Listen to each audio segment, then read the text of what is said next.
বিসমিল্লাহির রহমানির রহিম। আসসালামু আলাইকুম। কেমন আছেন সবাই? আশা করি যে যেখানে যে অবস্থানে আছেন অনেক অনেক ভালো আছেন, সুস্থ আছেন। আমিও আল্লাহর অশেষ রহমতে আলহামদুলিল্লাহ ভালো আছি। তো আজকে অনেক ছোট্ট একটা ভিডিও নিয়ে আপনাদের সামনে হাজির হয়েছি। তো আশা করি ভিডিওটা আপনাদের কাছে অনেক বেশি ভালো লাগবে।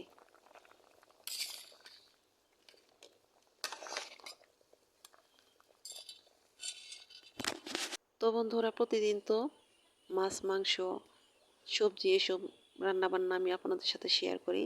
তো আজকে আমি শেয়ার করব হলো ছোট যে দেশি আলু আছে সে আলু দিয়ে ডিম রান্না করব।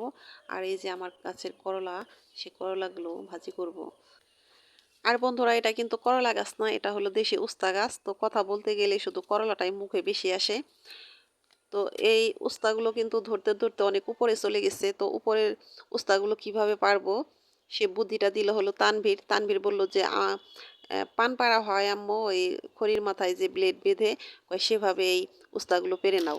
তো আমি কিন্তু সেভাবেই উস্তাগুলো পেরে নিলাম, উপরেরগুলো আর নিচেরগুলো এভাবে হাত দিয়ে ছিঁড়ে নিলাম। তো মাসাল্লাহ একটা উস্তা গাছে কিন্তু অনেক উস্তায় খাওয়া হইতেছে। এর আগেও কিন্তু আমি আপনার সাথে শেয়ার করেছি এই উস্তা। তো আলু আর হলো ডিম এটা কিন্তু আমি চুলায় বসিয়ে দিয়ে এসে তারপরে এই উস্তাগুলো পেরে নিলাম। তো আমার এই ছোট আলু আর হলো ডিম সিদ্ধ হয়ে গেছে, এগুলো আমি এখন একটু সময় নিয়ে ছিলে নেব। তো এই আলুগুলো ছিলতে কিন্তু অনেক সময় লাগে, কিন্তু খেতে অনেক মজা। তো কষ্টের ফল কিন্তু সব সময় মিষ্টি হয়। তো অনেক সময় নিয়ে কিন্তু আলুগুলো ছিলে নিয়েছিলাম। এই ছোট আলু ছুলতে কিন্তু অনেক সময় লাগে। তো এদিকে রান্না করতে গেছে, এখন দেখি যে মরিচ নাই, কাঁচা মরিচ নাই। তো আজকে ছিল হাটবার আমাদের এখানে, শনিবার। তো কি আর করার, দেখি যে আমাদের একটা গাছে কিন্তু বেশ মরিচ এসেছে। দেখুন কত সুন্দর মরিচ এসেছে। তো আমি ভুলে গেছিলাম যে গাছে মরিচ এসেছে। তো আমার উঠানে কিন্তু অনেক ধরনের মরিচ গাছ লাগানো হয়েছে, অনেক রকমের মরিচ গাছ আছে। তো এটা কিন্তু এই যে গাঁদা ফুলের গাছের ভিতরে পড়ে আছে, সে কারণে এটা বেশি চোখে পড়ে নাই। তো এর আগেও কিন্তু কয়েকবার ছেঁড়া হয়েছে, তারপর আমার খেয়াল ছিল না। তো আমি কারো কাছে হাওলাত না করে আমি এই গাছতলাতে এসেই গাছ থেকে কিছু মরিচ ছিঁড়ে নিলাম। তো এই মরিচগুলো কিন্তু দেখতে অনেক সুন্দর, আর এই মরিচগুলো কিন্তু পান্তা ভাত দিয়ে খেতে আমার কাছে বেশি ভালো লাগে।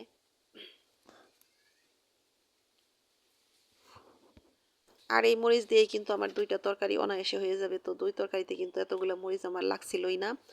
তো বন্ধুরা, হাতের জিনিস এই হলো একটা শান্তি। তো আমার রান্নার জন্য কিন্তু আমি সব কিছু রেডি করে নিয়েছি।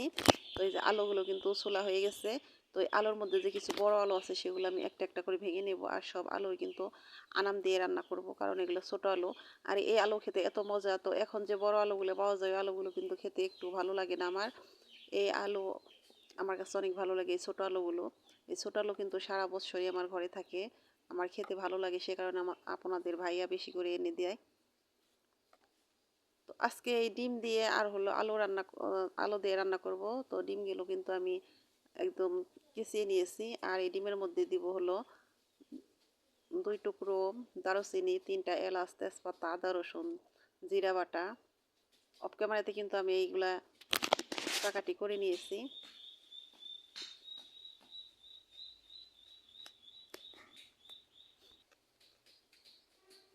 এখন আমি রান্নাটা বসিয়ে দেব। তো প্রতিদিন কিন্তু একঘেয়েমি খাবার কিন্তু ভালো লাগে না। তো স্বাদের জিনিস যতই ভালো হোক, যেমন মাছ, এই মাছ কিন্তু প্রতিদিন খেতে ভালো লাগে না, আবার মাছ না খেলেও আমাদের ভালো লাগে না। তারপরেও যদি মাঝে মাঝে উল্টাপাল্টা করে রান্না বান্না করে খাওয়া যায় তাহলে কিন্তু খেতে ভালোই লাগে। তো ডিমগুলো কিন্তু আমি হালকা হলুদের গুঁড়ো, মরিচের গুঁড়ো আর হলো লবণ দিয়ে একটু মেখে নেব। তো এভাবে ডিমটা মেখে নিয়ে ভাজি করে রান্না করলে কিন্তু খেতে বেশ মজা লাগে। আর তরকারিটা রান্না করার পর, খাওয়ার পর কিন্তু আমি বয়সটা দিতেছি। তো ওই তরকারিটা কিন্তু অনেক মজা হয়েছিল। তো আমার 2 ছেলে ফারদিন, তানভীর, ওরাও কিন্তু বলছিল যে আজকের তরকারিটা অনেক ভালো লেগেছে। তো মাংসের চেয়ে নাকি এই তরকারিটা ওদের কাছে বেশি মজা লেগেছে। তো আমার কাছেও লেগেছে।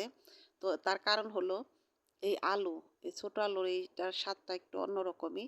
তো আপনারা যারা এই ছোটো আলু খান তারা হয়তো বুঝতে পারবেন।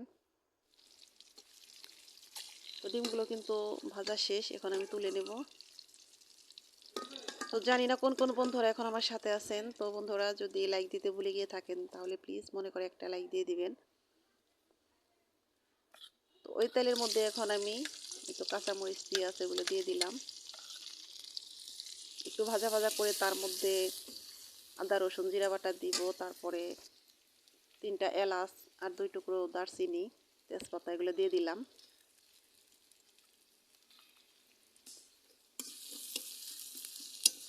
ডিম দিয়ে আলু দিয়ে রান্না করে খাওয়া হয় ঠিক আছে, কিন্তু এই ছোট আলু দিয়ে খেলে বেশি ভালো লাগে।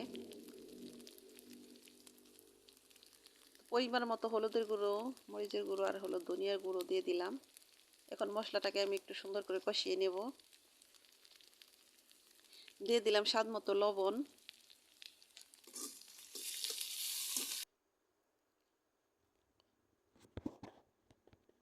তো আমার প্রিয় আপু দিদিরা, আমি কিন্তু কথা বা কাজে কোনোটাতেই এতটা পারদর্শী না।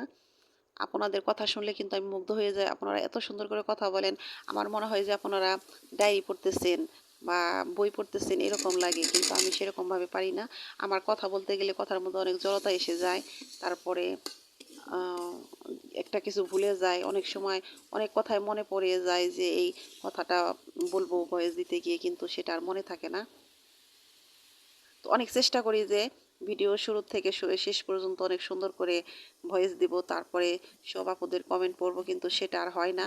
আমি কিন্তু কোনো আপুরই কমেন্ট আমি সেভাবে পড়তে পারি না।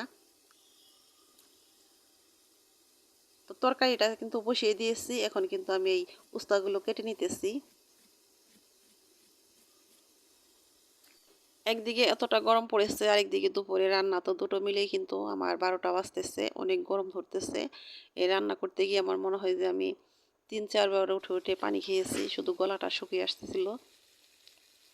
তো আলুগুলো কিন্তু কষানো শেষ, এখন আমি এর মধ্যে পরিমাণ মতো ঝোলটা দিয়ে দেব।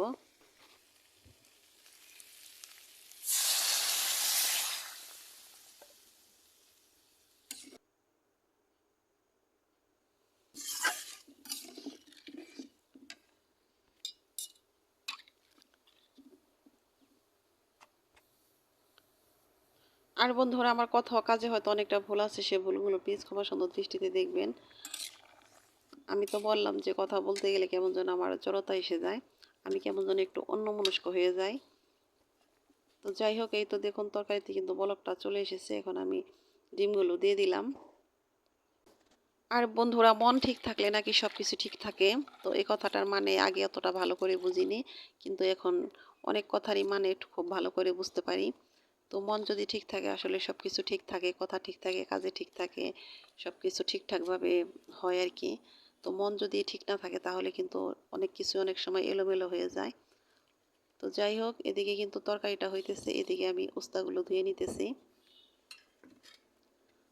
তো বন্ধুরা, আমার এই গ্রামীণ সাদামাটা রান্নাবান্না আপনাদের কেমন লাগে অবশ্যই আমাকে কমেন্টের মাধ্যমে জানাবেন। আপনাদের কমেন্ট করলে কিন্তু আমার আরও নিত্য নতুন ভিডিও বানাতে মনের মাঝে অনেক উৎসাহ বাড়ে।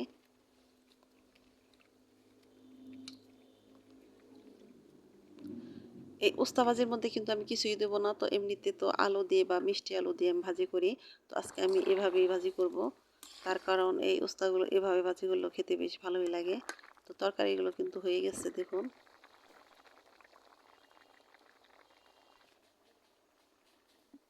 তো তরকারিটা কিন্তু নামিয়ে ফেলবো, তো তরকারিটা নামানোর পর কিন্তু আমি উস্তা ভাজিটা বসিয়ে দেব।